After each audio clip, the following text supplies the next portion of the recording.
Sambil nunggu sekitar 3 menit lagi. Ya. Sambil nunggu komplit mungkin ada yang mau bertanya. Boleh. Selama ibu 43 tahun menikah ya? 43 tahun. Buat saya yang baru nikah di 12 tahun, apa yang mau ibu sampaikan kepada saya? Dan juga saya mencapai ke 43, mungkin nanti ke pernikahan 50. Apa yang mau ibu sampaikan kepada kita? Bagus pertanyaannya. Ada yang punya pertanyaan yang sama?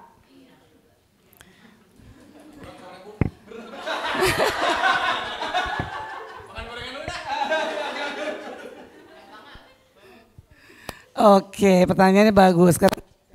Mas JK. Sekarang Mas JK sendiri ingin pernikahannya seperti apa?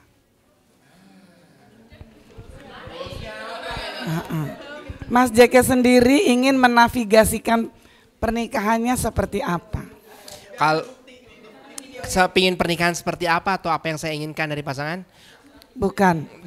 Bukan. Yang pertanyaan saya, Mas JJ ingin seperti apa pernikahannya?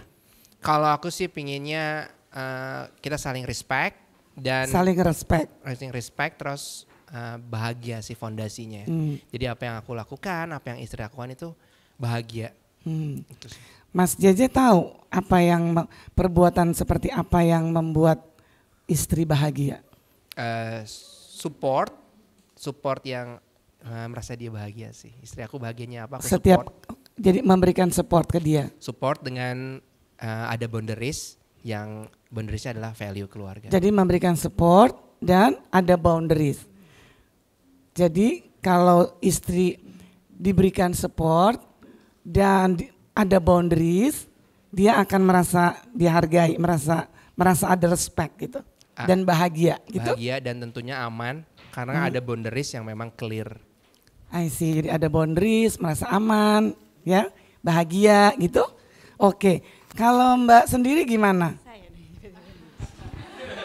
Mbak sebentar. Anissa. Mbak Anissa tahu nggak bahwa itu yang diinginkan oleh JJ? Tahu karena ngobrol terus ya Bu, jadi memang kebetulan setelah sama-sama tidak bekerja kantoran, sama-sama kerja di rumah, awalnya kenapa kita ketemu terus ya, berantem ya, tapi lama-lama ternyata jadi banyak momen ngobrol dan banyak ngomongin yang tadi dibilang sebagai value juga. Tapi kalau aku ditanya ingin pernikahan yang seperti apa, setelah melalui 12 tahun yang 3 tahun pertamanya cukup dar-dar-dor ini, kayaknya aku merasa ini titik yang udah enak karena tenang sih. Jadi keywordnya adalah pernikahan yang tenang gitu. Ketika ada konflik bukannya dihindari, tapi bisa dibicarakan dengan berbagai boundariesnya tadi ya. Kalau dulu kan kita harus selesaikan sekarang juga gitu. Kalau sekarang kita bisa kayak lebih, aku butuh waktu dulu, aku masih marah sama kamu, aku belum mau ngomong, itu sudah bisa dibicarakan. Jadi aku paham banget kenapa dibilangnya boundaries dan apa tadi? Lupa. Support dan support karena kami berdua menjalani di karir juga switching karir. Dia sebelumnya tuh sebelum jadi play therapist tuh engineer Bu. Jadi itu juga kan adaptasinya juga berbeda lagi gitu ya. Tapi bisa support each other dengan apapun pilihan hidupnya. Ternyata tidak mesti juga aku terus menerus punya saran atau punya sesuatu yang harus itu kamu gini, harusnya kamu gitu enggak ya. Kita meskipun menikah kita tetap boleh loh menjadi diri sendiri gitu. Itu boundaries yang dia maksud gitu. Jadi Paham sekali. Jadi betul tadi JJ bilang untuk bisa memberikan, untuk menavigasikan, terus memberikan kebahagiaan itu salah satunya adalah mensupport. Ya, Itu betul ya. Betul. Itu yang dia lakukan juga. Dia lakukan juga dan kami lakukan juga. Oke. Kalau Mbak Anissa sendiri tadi ingin pernikahannya tenang, saling support juga, apapun perubahannya. Seperti tadi kan engineer, terus tiba-tiba jadi terapis, ada perubahan kan? Betul. Tapi Mbak Anissa bisa menerima perubahan itu dan bisa mensupport juga. Iya itu sih. Nah Mas DJ tahu nggak bahwa Mbak Anissa tuh ingin pernikahan yang tenang. Pernikahan yang tenang itu adalah ketika mensupport, memberikan support, dan apalagi tadi satu? Support dan punya boundaries ya. Dan punya boundaries. Nah, tahu nggak Mas DJ? Tahu ya harusnya, karena pertanyaan saya. Saya ya nih. Mbak Anissa, Mas Jaja tahu nggak bahwa Mbak Anissa ingin pernikahannya tenang, dan pernikahan yang tenang itu adalah ketika memberikan support dan ada boundaries. Belum pernah ditanyakan tapi seharusnya tahu sih Bu. karena beneran setiap saat ngobrol banget sih. Tapi kalau aku nanya kamu tahu nggak aku mau pernikahan yang tenang? Sepertinya nggak tahu ya dia ya. Tapi kalau yang dia aku tahu. Kamu tahu nggak aku mau pernikahan yang tenang? Mungkin definisinya ngomongnya nggak tenang, tapi dengan definisi yang lain bahwa kita sama-sama kita sama bahagia mengerjakan apa yang kita mau gitu. Oke. Kalau part support dan boundaries tahu. Kalau tenang kayaknya baru pertama kali nih aku ngomong. Iya kan? Menarik banget ya, jadi ada kesadaran baru juga buat aku bahwa ingin tenang. Oke, jadi pertanyaan lagi tadi, Mas JJ mau nggak tadi keinginan dan kebutuhannya itu tercapai, lalu Mbak Anissa juga mau nggak kebutuhan yang keinginan yang tadi tercapai? Punya pernikahan yang tenang, saling support, kemudian ada boundaries, mau nggak? Mau dong. Mas JJ? Mau banget. Mau banget. Ya udah jalanin aja itu. Jadi balik lagi ke value kita. Ini ternyata kita di coaching ya sama Bu Rani ya, tidak dijawab pertanyaannya. Ya, terima kasih ya Bu. Setiap rumah tangga itu unik, nggak ada yang sama. Masing-masing punya value-nya sendiri. Oleh karena itu dalam bimbingan pernikahan saya punya bimbingan pranikah dan bimbingan pernikahan. Pasangan diajak untuk membangun nilai-nilai bersama atas kesepakatan bersama. Karena institusi pernikahan itu didasari oleh value yang disepakati bersama. Walaupun berbeda, tapi disepakati enggak? Selama ada nilai-nilainya itu disepakati bersama dan dilaksanakan, insya Allah pernikahannya baik-baik saja. Bukan berarti nggak ada masalah dan nggak ada konflik loh ya. Justru konflik itu bagus karena conflict is growth trying to happen. So conflict is a room for growth. Yang penting nggak ada kekerasan. Aku mau nambahin dikit boleh ya Bu? Boleh. Karena sebenarnya kami berdua concern banget sama parenting, jadi kebetulan dia juga terapis.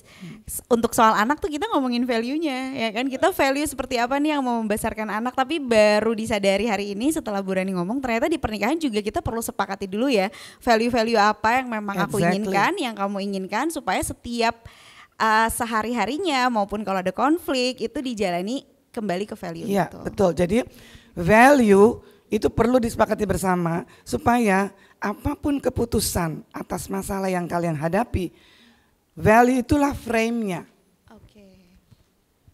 Value itu yang menjadi frame. Jadi jelas atas dasar apa. Nah, value itu kan bisa macam-macam, dari ajaran agama, dari tradisi budaya, tergantung kesepakatan kalian berdua. Kira-kira seperti itu. Wow. Jadi penting banget. Tepuk tangan untuk Bu Rani. Pertanyaannya bagus banget ya. Jadi terserah mau apa, nggak ada rumah tangga yang sama value-nya, nggak ada. Ya, rumah tangga itu unik sekali. Ya, nggak ada yang rumah tangga saya perfect, bisa sampai 43 tahun, nggak juga gitu ya. Dan masing-masing punya keunikannya tersendiri. Thank you so much for the question ya, tepuk tangan. Iya, tepuk tangan yang meriah dulu untuk kita semua. Oke, kita akan masuk ke yang lebih mendalam. Yap. Siang hari ini sesi kedua, karena ini sudah sangat private ya, dan sebetulnya ini ada workshopnya, yaitu workshopnya marriage check up. Tapi saya mau kasih bonus. Yes. Untuk peserta yang hadir hari ini. Iya. Oke. Sekarang ini Anda diberikan quiz untuk diisi. Seberapa tinggi, kan kalian pasti familiar ya dengan IQ, ya enggak? Pasti kalian semuanya termasuk saya dulu waktu mau sekolah diukur IQ-nya berapa sih gitu ya. Wah kayaknya keren deh kalau IQ-nya tinggi gitu ya. Ya enggak, padahal banyak sekali ya yang lebih penting dari IQ. atau banyak yang penting, sama pentingnya dengan IQ. Ada EQ, ada SQ, ya, ada adversity quotient. Adversity quotient tuh ketangkasan untuk resilience, ya. Adversity quotient, jadi kecerdasan untuk bangkit. Nah, itu juga ada kecerdasannya. Nah, sekarang saya mau memperkenalkan Love IQ. Nah, kecerdasan cinta kalian tuh seperti apa? Ya, atau kecerdasan mengenai pengetahuan tentang cinta itu seperti apa? Nah, saya nggak tahu apakah mereka sudah, teman-teman sudah punya? Silahkan ini diisi sendiri kuisnya, nggak usah contek di sebelah ya Bu ya. Ya. Bisa scan barcode. Ya, sebentar, isi sendiri-sendiri ya. Suami istri jangan contek-contekan. So please jangan rundingan ya. So please jangan rundingan, kerjakan sendiri-sendiri. Dari ya, hasil. saya mau mengelaborasi ya. Oke? Ya, silakan. Next. Ya. Oke, ini saya mau disclaimer dulu. Ini saya ambil dari Barbara the Angels. Lalu saya terjemahkan ya. Oke. Siapa yang skornya sekian? 80 sampai 100? Congratulations. You have a high love IQ. 60 sampai 79? Your love IQ isn't bad, but if could be better, you could be better. 40 sampai 59, warning. Your love IQ is dangerously low. Yang terakhir 0 sampai 29, emergency. Your love IQ is so low that you are guaranteed to get your heart broken over and over again. Oke. Kenapa sih kayak gini ya? Coba kita lihat. Oke. Sekarang yang pertama. Jika saya dan dia sangat saling mencintai, maka perbedaan kepribadian tidak akan menjadi persoalan. Apa benar? Apa benar kalau saya dan dia saling mencintai maka perbedaan kepribadian tidak akan menjadi persoalan?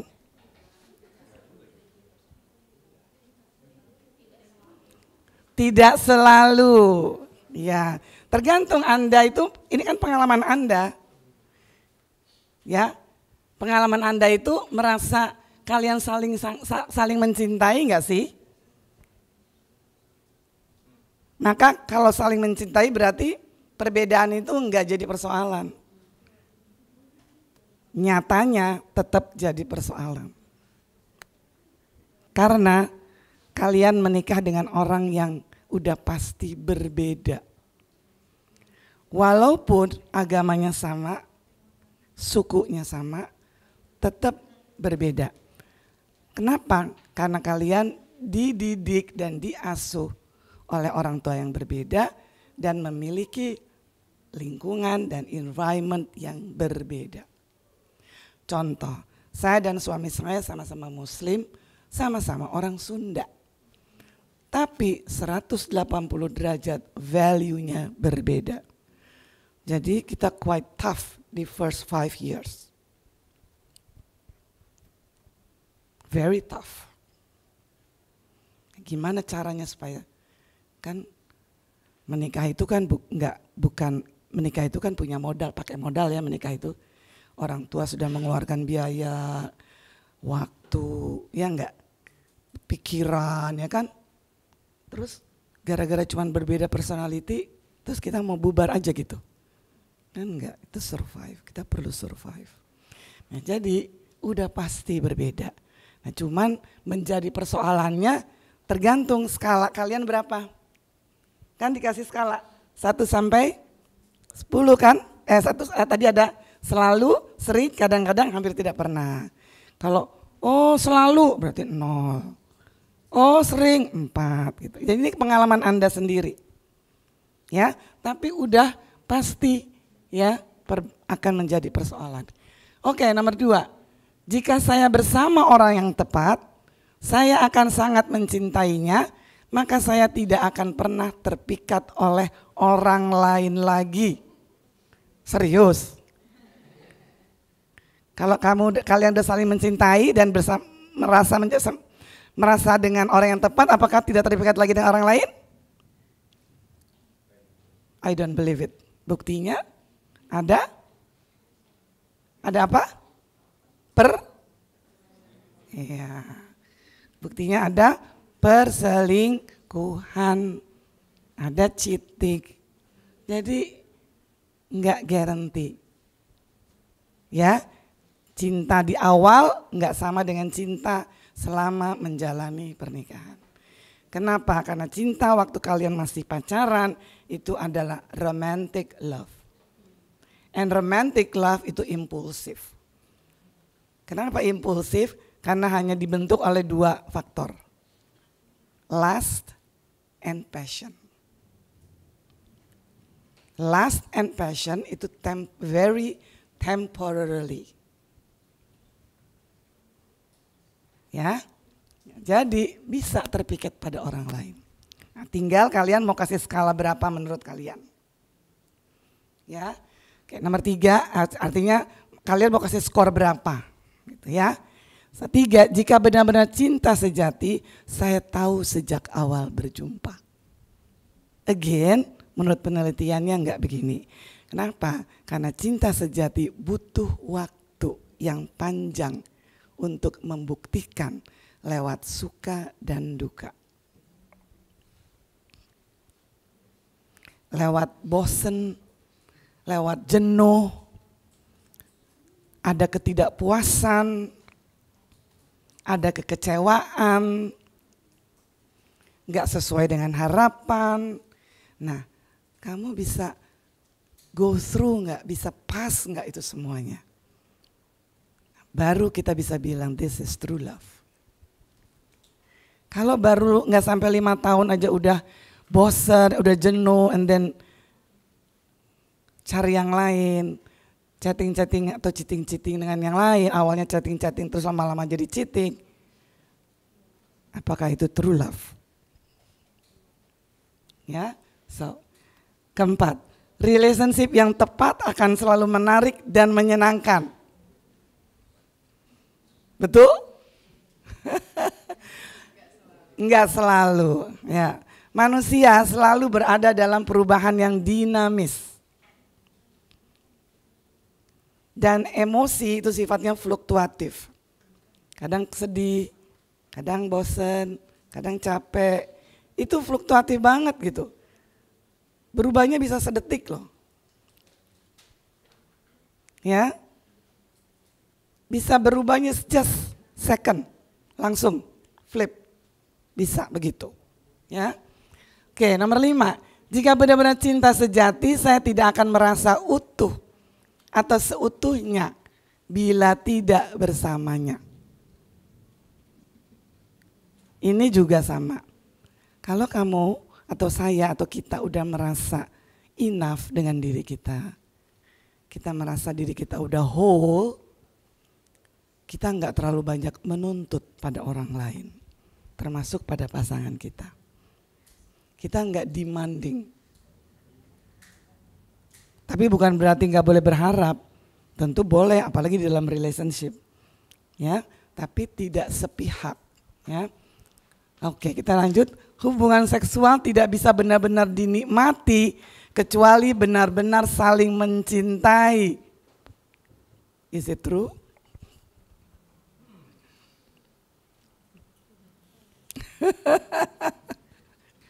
Benar.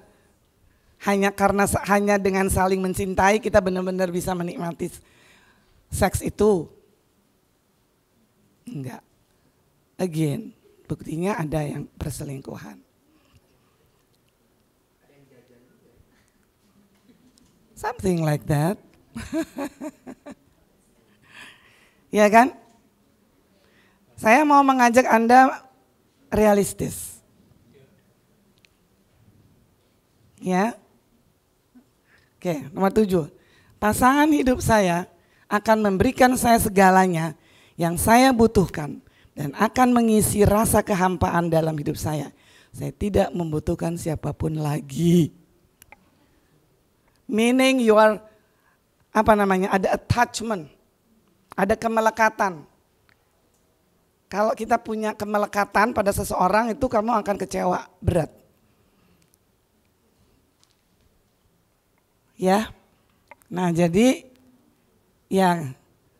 Dan lagi apa betul kita nggak membutuhkan orang lain lagi? Ya, dalam hidup saya tidak membutuhkan siapapun lagi. Kita tetap kok butuh orang lain. Ya, butuh orang lain. Dan lagi apakah kita mampu memberikan segalanya kepada pasangan kita? Enggak. Sering sekali terjadi. Aduh, aku tuh nggak dapat dia, aku nggak dapat ini sih dari dia, tapi aku dapat dari yang ini. Ya enggak, ya kamu mencari kelemahan-kelemahan terus ya nggak akan selesai. Seandainya kamu berpisah sama pasangan kamu, terus kamu and then you get married with another woman or another man, kamu akan menemukan juga suatu hari kelemahan dia. Betul nggak? Yes, nggak akan berhenti. So kamu selalu keep seeking, keep yearning, keep longing for something that sesuatu yang ya nggak mungkin lah, orang tuh nggak ada orang yang sempurna kan. Oke, nomor 8. Jika saya benar-benar jatuh cinta, saya akan merasa semangat dan juga nervous setiap saat melihat dia dan ketika bersama dia. Betul? Betul. Coba ingat dulu waktu lagi pacaran menggebu-gebu kan? Aduh kayaknya gimana gitu, jadi waktu yang ditunggu-tunggu banget ya ketemu dia ya kan? Kalau yang cewek-cewek nih, paling enggak saya nih dulu luluran. Udah nyiapin baju yang mau dipakai, nanti malam mau diapelin. Kalau zaman saya kan masih ada apel-apelan. Sekarang masih ada gak sih? Pacaran ngapelin masih gak? Nah, sekarang namanya dating ya. Ngapel, kalau saya dulu ngapel. Iya benar, istilahnya ngapel. Gitu. Nah kira-kira seperti itu. Oke 9, jika saya bersama orang yang tepat, kami akan sangat selaras satu sama lain dan akan selalu tahu apa yang dia rasakan. Ya, oke, ya betul ya. Tapi tentu saja skalanya kan tinggal yang mana sering, kadang-kadang, hampir tidak pernah, hanya kamu yang tahu.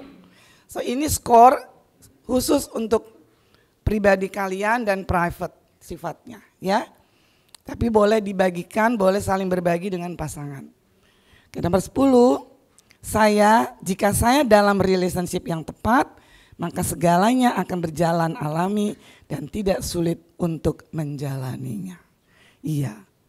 Tapi kembali lagi, sering, kadang-kadang, atau hampir tidak pernah, atau apa. Jadi itu skor hanya kalian yang tahu.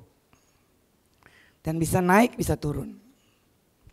Oke, sampai di situ cukup menjelaskan, mengelaborasi, ya. Jadi sekali lagi nggak ada yang salah, karena ini adalah sesuai dengan pengalaman Anda.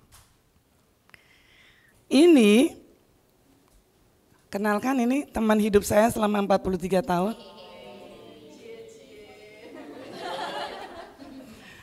Mungkin nanti dia jemput saya. Oh udah ada. Oh udah ada. Oke, ada 5 elemen untuk merawat intimacy. Ya, untuk merawat, untuk membangun dan merawat. Pertama adalah saling menghormati. Tapi kita harus dulu menghormati diri kita. Kita harus honor ourselves, ya. 2 ada trust. Trust ini kalau udah dikoyak susah deh. Dikembalikan lagi, bener gak sih?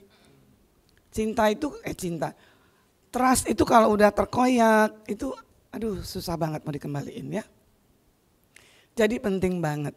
Tapi yang penting adalah Anda punya trust to yourself dulu. Bahwa Anda bisa melakukan apa yang Anda ingin lakukan sebaik-baiknya.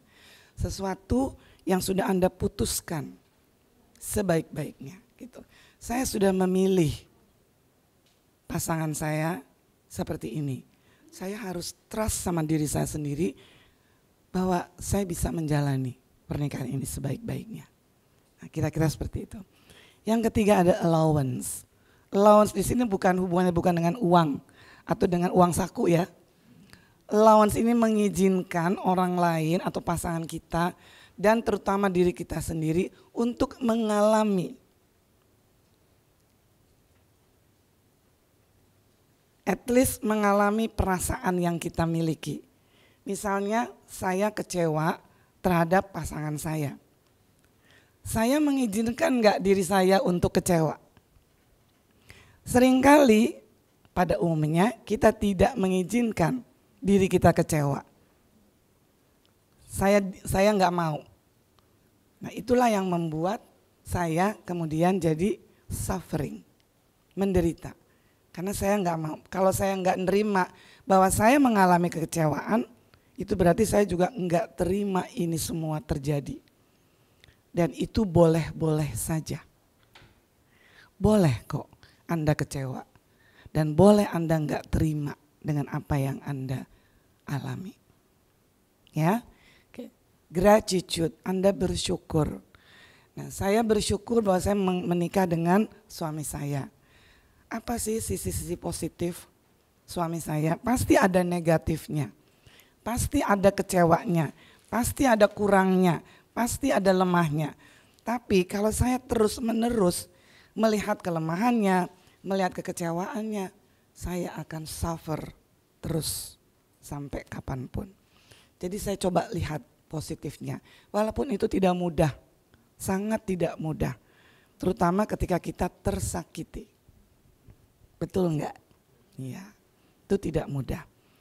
Ya, jadi kita bersyukur. Kemudian bersyukurnya bukan hanya karena saya menikah dengan dia, dia menikah dengan saya, lalu kita bisa saling mengenal atau mendapatkan sesuatu yang lebih. Tapi mungkin ada sesuatu yang saya tidak alami di keluarga saya, tapi karena saya menikah dengan dia, maka saya mengalaminya.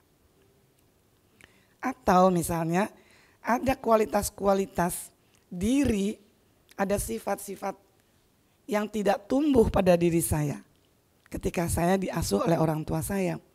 Tapi ketika saya menikah dengan dia, saya masuk ke keluarganya, ada kualitas mereka yang bisa saya ambil sehingga tumbuh dalam diri saya. Contohnya, misalnya saya berasal dari keluarga yang berada, sebaliknya suami saya berasal dari keluarga yang sebaliknya. Jadi saya sudah biasa hidup royal, gak bisa ngatur uang, lebih banyak spending daripada ya, daripada saving. Nah, saya belajar bagaimana mengelola keuangan dengan baik dari keluarganya, karena keluarganya sangat sederhana. Jadi saya belajar kesederhanaan dan humility dari keluarga suami saya. Jadi saya bersyukur. Kalau saya menikah juga dengan orang yang berada, saya nggak pernah tahu bagaimana hidup sederhana. Saya nggak tahu bagaimana jadi orang yang rendah hati. Jadi saya bersyukur. Nah, kira-kira seperti itu. Jadi pernikahan itu juga memberikan kesempatan kita untuk menghidupkan nilai-nilai. Kembali lagi, value. Ya, oke. Terakhir, vulnerability. Apa itu vulnerability? Terjemahannya apa ya vulnerability? Kerapuhan. Iya, kerapuhan. Ya, sesuatu yang rapuh dalam diri. Kita seringkali nggak mau ya, apalagi laki-laki ini katanya, ya. Sulit menunjukkan kerapuhan, padahal itu kan sesuatu yang manusiawi ya. Yang gak ada salahnya. Kan laki-laki juga gak harus selalu kuat kan. Laki-laki gak harus selalu berani kan. Laki-laki juga gak harus selalu mandiri kan. Ya. Laki-laki juga boleh menangis kan. Nah. Laki-laki juga boleh minta tolong kan. Nah. Laki-laki juga boleh minta uang sama istrinya kan? Nah. Nah, kira-kira seperti itu ya. Laki-laki juga boleh dong bilang kangen. Boleh banget. Boleh juga dong bilang kalau kamu nggak ada aku merasa ditinggal. Boleh dong? Boleh. Nah, para perempuan juga begitu. Sekarang ini zamannya perempuan sangat independen karena perjuangannya mengenai gender equality, para feminis, ya, sehingga banyak perempuan yang independen dan maju. Itu bagus banget. Nah, sayangnya ketika mereka sudah independen, mereka juga tidak vulnerable. Bahkan merasa tidak membutuhkan pertolongan suami karena sudah sangat mandiri. Padahal kembali membangun relationship, merawat intimasi, kita butuh vulnerability. Nah, dengan demikian kalian berdua saling menunjukkan bahwa suami istri biar gimana pun juga saling membutuhkan. Oke, coba tarik napas yang dalam dulu. Lalu hembuskan perlahan-lahan. Oke, sampai di sini? Sudah selesai? Ya, ada lagi. Nah, oke, sekarang boleh dong gantian bacanya. Ya, Anka. Oke, Biar, so thank you biar Anka. kita bisa. Oke, kita dengarkan ya. Anka mau membacakan. Ya, silakan Anka. Iya. Kita hendaknya dapat menciptakan intimacy dengan diri sendiri terlebih dahulu. Jika tidak, kita tidak dapat membangun koneksi dengan orang lain. Jika memiliki 5 elemen ini, kita punya modal bagus untuk membangun relasi yang bagus pula dengan orang lain. Cinta tidak menciptakan intimacy, melainkan cenderung menciptakan judgment, possessiveness, power. Demikian pula sex and copulation tidak menjamin intimasi langgeng. Yes. Oke.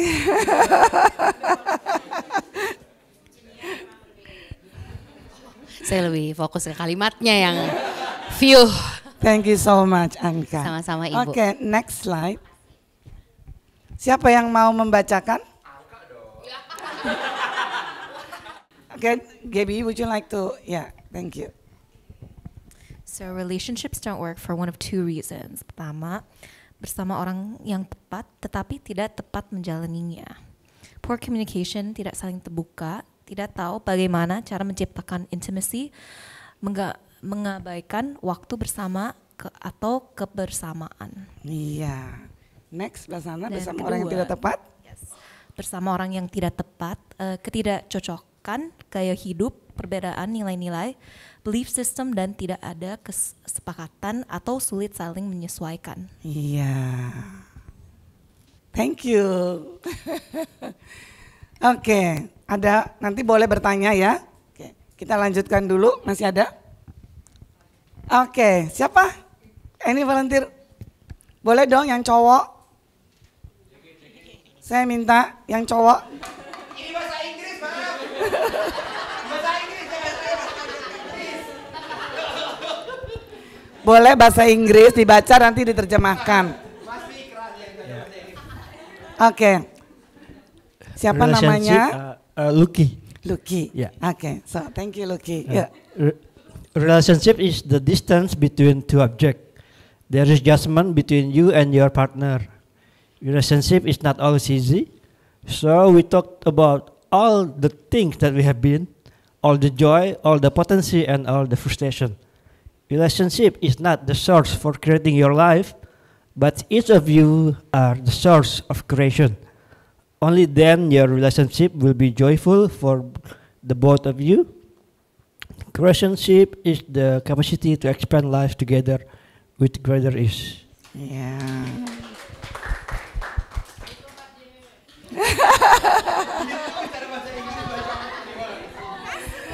Gak usah diterjemahin kan ya, semuanya udah jago bahasa Inggrisnya. Jadi di relationship itu gak ada kebahagiaan. Anda semua adalah sumber kebahagiaan. Lalu Anda mengkontribusikan kebahagiaan itu ke dalam relationship Anda.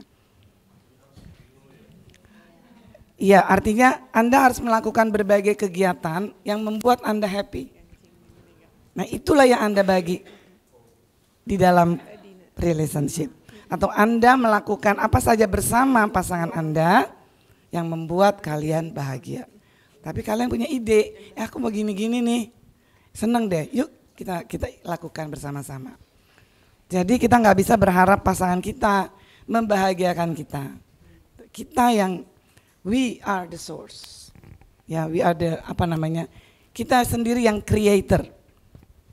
Ya, kita semua adalah creator. So, Tuhan Yang Maha Esa is the creator dan manusia adalah co-creator.